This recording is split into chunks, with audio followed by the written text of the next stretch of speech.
아침 햇살 127. 역사의 전환기는 출중한 지도자를 기다린다. 역사가 전환될 때에는 정치 지도자의 결단이 있기 마련입니다. 세종대왕이 한글을 창제하고 반포할 땐 중국의 간섭에 굴하지 않고 사대주의적인 신하의 반대를 이겨내는 결단이 필요했습니다. 세계 최초로 여성에게 투표권이 주어진 건 1893년 뉴질랜드에서였는데 의회에서 찬성 20, 반대 18로 통과됐다고 합니다. 단 한 명만이라도 결단을 내리지 못했다면 역사의 진전은 그만큼 늦어졌을 것입니다. 우리도 지금 역사의 전환기를 살고 있습니다. 70년 넘는 분단 시대를 지나고 북미 정상회담이 열리는 등 평화 번영 통일의 새 시대가 다가오고 있습니다. 새로운 시대를 열어내기 위해서는 전환을 가져올 결단이 필요합니다. 역사는 지금 그런 결단을 내릴 출중한 지도자를 기다리고 있습니다. 당장 표가 될 일만 하는 정치인은 흔합니다. 하지만 그런 사람은 새로운 시대를 열어내지 못합니다. 역사는 때로는 당장 이뤄지지 않을 일처럼 느껴지더라도 시대를 전진시키는 결단을 내릴 그런 정치 지도자를 필요로 합니다. 우리 기억 속에 남은 훌륭한 정치 지도자들도 바로 그런 사람들입니다. 1. 단선 단정에 맞선 자주통일국가 건설 노선의 의미 있는 승리. 우리나라에서 가장 유명하고 국민의 마음속에 남아있는 정치 지도자 중 한 명은 김구 선생입니다. 김구 선생이 한 일은 많지만 역사에 지워지지 않을 장면으로 꼽히는 건 바로 1948년 방북입니다. 지금 이때 나의 단일한 염원은 3천만 동포와 손을 잡고 통일된 조국, 독립된 조국의 달성을 위하여 공동 분투하는 것뿐이다. 이 육신을 조국이 요구한다면 당장이라도 재단에 바치겠다. 나는 통일된 조국을 건설하려다가 38선을 베고 쓰러질지언정 일신에 구차한 안위를 취하여 단독 정부를 세우는 데는 협력하지 아니하겠다. 3천만 동포에게 윽고함. 1948년 2월에 조선일보와 경향신문에 실린 김구 선생의 성명서.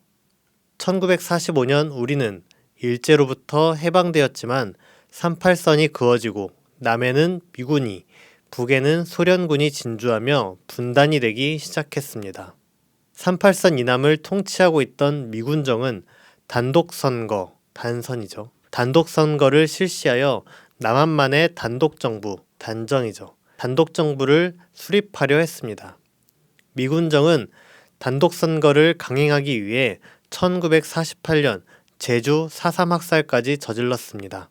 제주도민이 단독선거를 반대해 투쟁하자 미군정이 제주도민을 학살했는데 학살당한 사람이 몇인지 정확히 집계조차 되지 않습니다. 당시 제주도민이 30만 명이었는데 그중 3만 명에서 6만 명에 달하는 도민이 학살됐다고 합니다.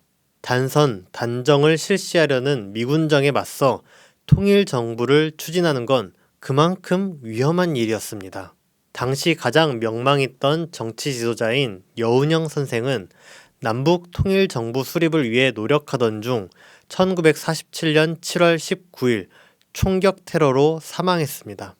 여운형 선생은 생전에 12번이나 테러를 당했습니다.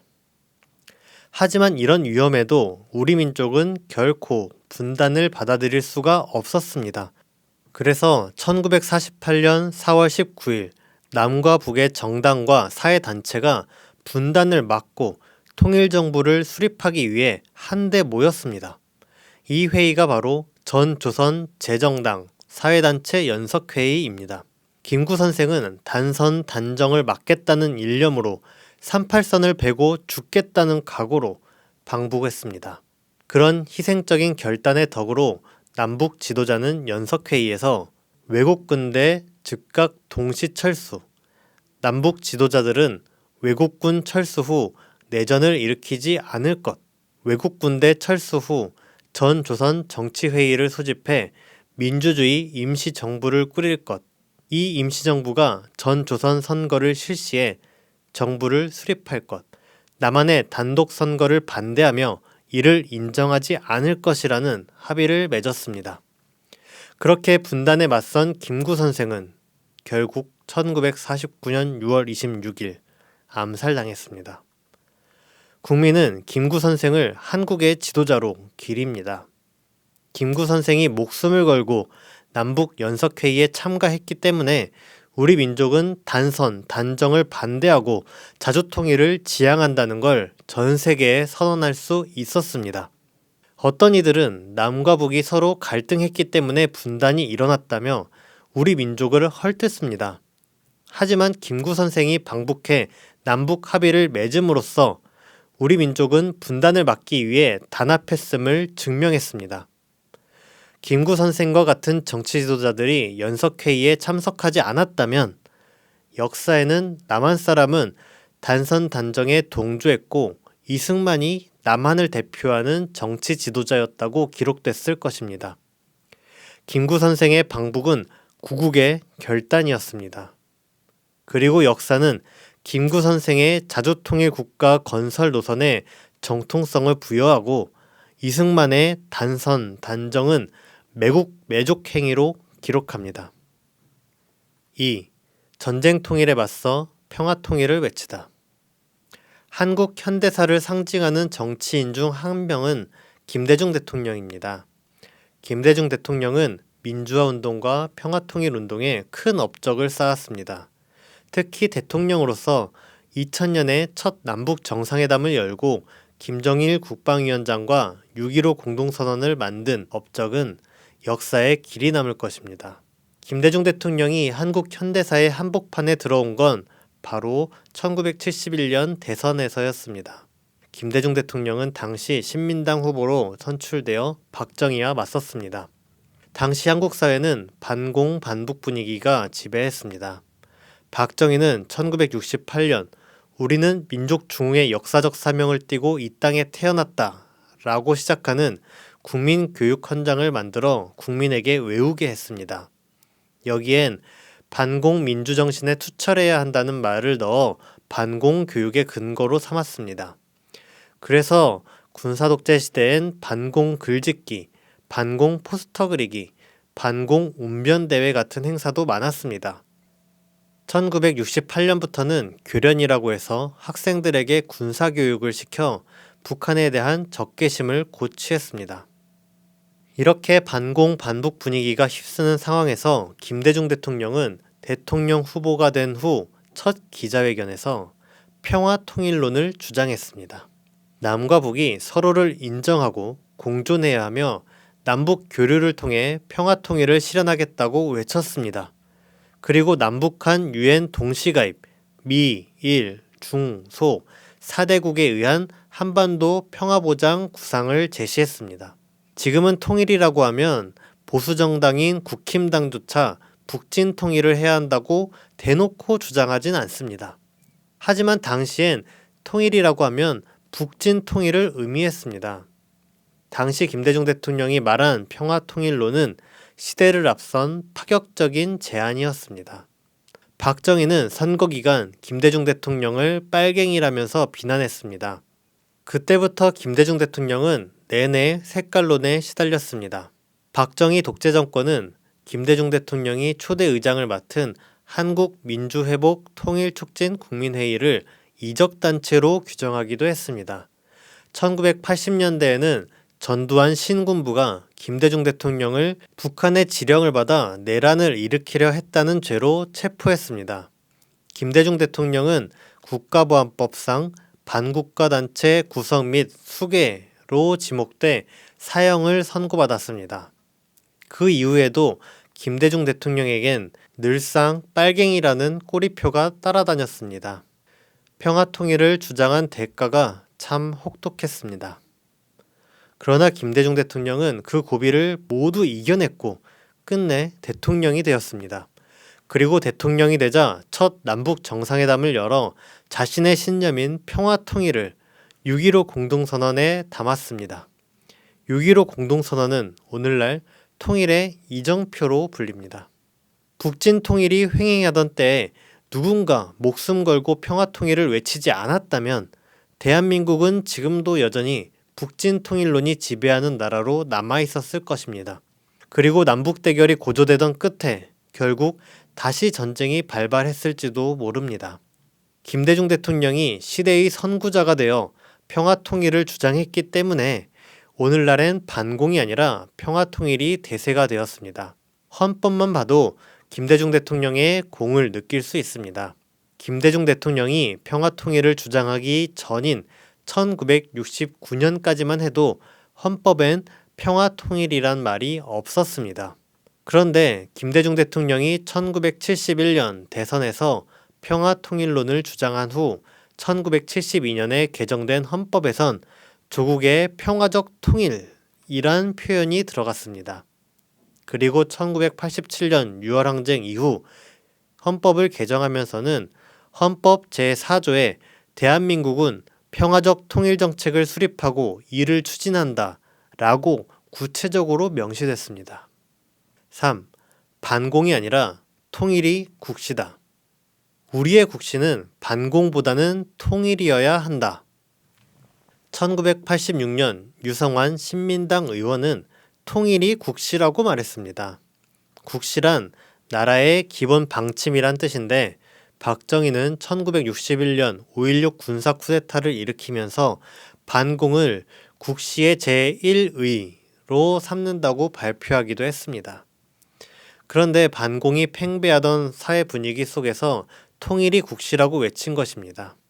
이 말은 엄청난 논란을 불러일으켰습니다. 유성환 의원이 이 말을 하자 국회는 아수라장이 됐습니다. 다른 국회의원들이 일제히 소란을 피우며 반발했고 국회의장은 유성환 의원의 마이크를 끄고 제지했습니다. 그걸로 그날 회의는 종료됐습니다. 당시 여당과 보수단체가 유성환 의원을 공격해 나선 건 물론이고 검찰도 그 즉시 수사에 나서 구속영장을 청구했습니다. 정부는 국가보안법 위반 혐의를 씌워 유성환 의원 체포동의안을 국회에 제출했습니다. 당시 여당은 야당이 회의장에 들어오지 못하도록 막은 채 체포동의안을 통과시켰습니다. 현직 국회의원이 의정활동으로 한 말 때문에 구속된 건 전무후무한 일입니다. 요새 정치권을 뜨겁게 달궜던 사건 중에 조국 사태가 있는데 당시 논란은 조국 사태는 저리 가라 할 정도로 엄청난 사건이었습니다.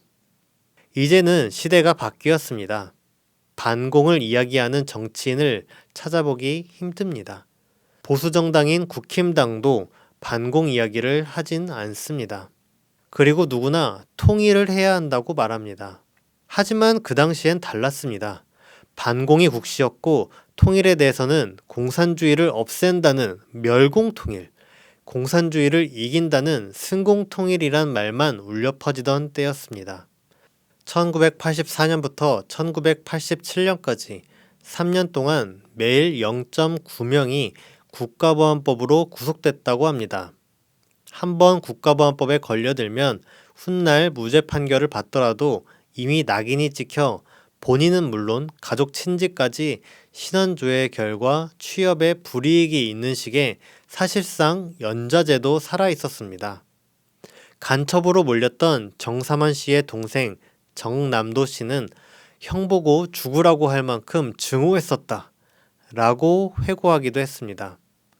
심지어 당시엔 한 선생님이 학생의 생일 축하를 해주며 책을 선물했는데 지나친 친절을 베풀었다는 게 문제가 되어 처벌받는 일도 있었습니다.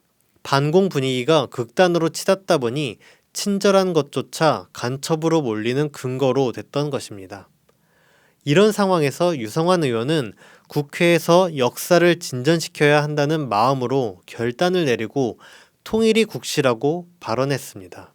유성환 의원은 구속되었다가 풀려난 후 이른바 신상 발언을 했는데 그 일부를 소개합니다. 나는 지금도 작년 10월 소위 국시 발언 파동으로 체포 구속될 때의 소신에 변함이 없으며 앞으로도 조국의 민주화와 조국의 자유민주 통일을 위해서 선배 여러분과 같이 최선을 다하겠습니다. 나는 잠시 살기 위해서 영원히 죽는 길을 결코 택하지 않을 것이며 잠시 죽더라도 영원히 사는 정치와 삶을 가질 것입니다. 그것은 한 정치인이 살아서 하는 정치는 물론 죽어서도 계속된다는 정치일 것입니다. 유성환 의원의 통일이 국시라는 발언이 파문을 일으킨 뒤 불과 2년 만에 시대는 전변했습니다. 1987년 6월항쟁이 일어났고 헌법이 바뀌었습니다. 바뀐 헌법엔 평화통일이 명시됐습니다. 유성환 의원이 말한 것처럼 통일이 국시가 된 것입니다. 유성환 의원의 발언은 전두환 신군부 독재에 파열구를 냈습니다. 유성환 의원 같은 정치인이 있어 새로운 시대가 올 수 있었습니다. 4. 한미동맹이 아니라 남북협력에 민족의 살 길이 있다. 그렇다면 오늘날 대한민국엔 어떤 정치 지도자가 필요합니까? 앞서 말한 것처럼 지금은 역사의 전환기입니다. 그동안 미국이 세계 패권을 쥐고 있었고 우리나라는 그런 미국에 의존해 안보를 지키려 하고 경제 성장을 도모해 왔습니다. 하지만 이제 그런 시대는 끝났습니다. 우리나라는 한미동맹으로 안보를 지키고 있습니다. 하지만 한미연합훈련을 하면 우리나라가 더 안전해지기는커녕 남북 갈등, 북미 갈등이 커져 오히려 안보가 불안해집니다. 우리는 경제적으로도 미국에 의존해서 성장하려 하지만 지금은 정작 미국이 경제 위기에 봉착해 벗어나질 못하고 있습니다. 미국은 경제 위기를 벗어날 방법을 찾지 못한 나머지 중국을 상대로 경제 전쟁을 벌이고 있습니다. 그리고 동맹국까지 수탈하고 있습니다.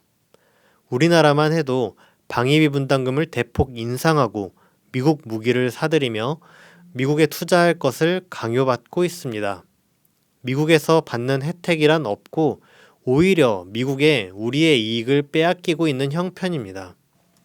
이제 우리의 살 길은 남북 협력에 있습니다. IBK 경제연구소는 문재인 정부가 구상한 10대 남북 경협 사업을 20년 동안 실행하면 남북이 얻는 경제 이익이 613조 원에 달한다고 분석했습니다. 게다가 남북 협력은 동북아 협력으로 이어져 엄청난 경제적 파급력을 가져오게 됩니다. 문재인 정부는 2018년 북한과 4.27 판문점 선언을 합의했습니다. 온 국민이 4.27 판문점 선언에 환호했습니다. 하지만 미국이 한미 워킹그룹을 만드는 등 한국 정부를 하나하나 통제하는 바람에 남북 협력은 모조리 막혀버렸습니다. 많은 국민이 경제가 어려워 힘들어하고 있습니다. 하루라도 빨리 남북 경협을 해서 민생을 회복해야 할 이때 미국이 우리의 앞길을 막아서고 있습니다. 우리가 미국에 의존하는 날이 하루하루 길어질 때마다 남북 경협으로 얻었어야 할 막대한 기회비용이 계속 사라지고 있다는 걸 알아야 합니다. 문재인 정부는 미국이 부당한 내정 간섭을 해오면 거부해야 마땅합니다. 그래야 우리 실리를 찾을 수 있죠. 그런데 문재인 정부는 미국을 쫓아다니며 승인을 얻는 데에만 몰두하고 있습니다.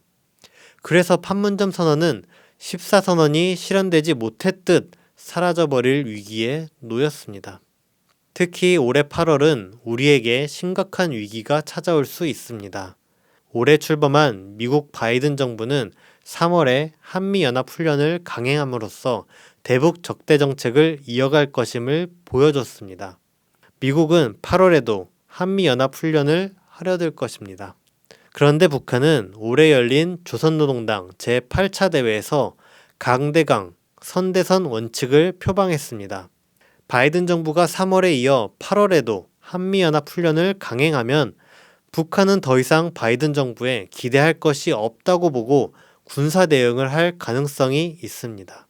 북한은 2017년 국가 핵무력 완성을 선언한 이후 특별히 핵무력을 사용해 군사 시위를 한 적이 없습니다. 단거리 미사일 혹은 방사포를 시험한 적만 있을 뿐입니다. 만약 올해 8월 북미 사이에 군사 대결이 펼쳐지면 핵 보유국끼리 충돌이 일어나는 것이기 때문에 어떤 일이 벌어질지 예상할 수 없습니다. 한국과 미국이 미처 생각하지 못한 매우 심각한 상황이 초래될 수 있습니다. 우리는 8월 한미연합훈련을 과감히 중단해야 합니다. 그리고 남북협력으로 방향을 완전히 틀어야 합니다. 남북 공동훈련으로 안보를 실현하고 남북 경협에서 경제성장의 활로를 열어야 합니다. 우리 국민은 이런 역사적 결단을 할 정치 지도자를 기다리고 있습니다. 지금 우리는 미국에 의존하던 시대를 끝내고 남북 협력의 새 시대를 열어야 할 역사의 전환기를 살고 있습니다. 이런 시기엔 역사의 전환을 결단하고 이끌어낼 김구, 김대중, 유성환 같은 지도자가 필요합니다. 우리 역사와 민중은 김구, 김대중, 유성환을 잇는 출중한 지도자, 신념을 가진 선구자를 부르고 있습니다. 물론 쉬운 길은 아닙니다. 하지만 그렇다고 두려워할 것도 없습니다. 반공에서 통일로 국시가 바뀌었듯 미국에 의존하던 역사가 남북 협력의 역사로 전환되는 날은 반드시 옵니다. 오늘 아침 햇살은 여기까지 하도록 하겠습니다. 감사합니다.